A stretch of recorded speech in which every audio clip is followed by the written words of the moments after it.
سالیانی دورن و شیروان دادگر تو تیسفون بودش با انجمن یه های گروه از هند اومدن با فیل و بازی شطرنج اومدن گفتن مای بازی کرداهه بازی خیلی نازی کرداهه اگه راه این بازی رو کشفش کنید هوش و خردتون رو خرجش کنید جایزه میدیم آره جایزه یه ناب اگه نشد بدید جایزه به ما یه همارا ہے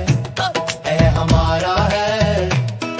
انوشیروان گفت وزیر جانم بزرگ مهر باخرت جانم کشفش کن بازی رو اگه میشه اگر نجنبی اوزاخیت میشه بدو بدو بدو بدو بدو بدو بزرگ مهر بدو بزرگ مهر بدو بزرگ مهر نشسته یه شب تا صبح نخوابیده حل کردم و اما شو اومده شو گفت یه هو یافتم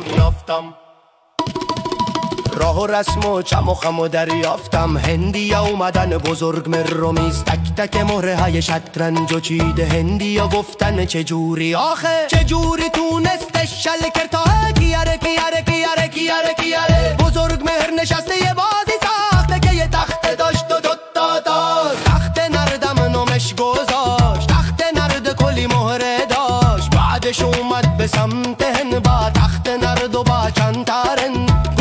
درود خدمت شما یه بازی ساختم اصلا خدا اگه دریابید رازش و تیز دیگه هیچ کلکلی بین ما نیست میدیم دیگه هر چی بگین از گنج و پول و گوهر و نگین بودن 7 روز پای بازی پیدا نکردن هیچ رازی